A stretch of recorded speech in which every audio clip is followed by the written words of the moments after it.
Terjadinya longsor akibat curah hujan tinggi yang mengguyur wilayah Bogor dan sekitarnya sejak Senin malam menyebabkan akses jalan penghubung 3 desa, di antaranya Desa Rabak, Cipinang, dan Cibodas, Kecamatan Rumpin, Kabupaten Bogor, terisolir. Longsor juga mengakibatkan 5 rumah warga yang ada di Kampung Ciater, Desa Cipinang mengalami keretakan pada dinding dan lantai rumah. Menurut warga, kejadian ini terjadi pada Selasa pagi sekitar pukul 5. Hujan deras mengakibatkan terkikisnya tanah dan tebingan setinggi 12 meter yang ada di Kampung Ciater amblas sehingga jalan terputus. Di bawah-bawah itu tanah udah pada kosong.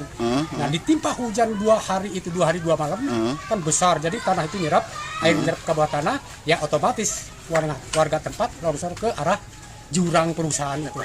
Kedalamannya sekitar ya 35 meter ada, Pak. 30 meter. Dari atas dari itu sampai ke bawah. Kena itu apa? Ada hujan deras gitu. Terus kan tanahnya tanah sabun jadi longsor ke bawah. Desa Cipinang. Desa Cipinang. Iya. Nah, ini akses jalan ini berarti mobil nggak bisa dilalui dong? Enggak, di stop. Di stop ya? Iya. Akibat kejadian ini, akses jalan satu-satunya untuk mobilitas warga menjadi terhambat dan warga terpaksa harus memutar arah dengan jarak lebih dari 2 jam. Warga berharap Pemkab Bogor segera turun tangan untuk memperbaiki jalan yang amblas agar mobilitas serta perekonomian warga bisa berjalan lancar. Dari Rumpin, Kabupaten Bogor, Suhanda Abrizi melaporkan.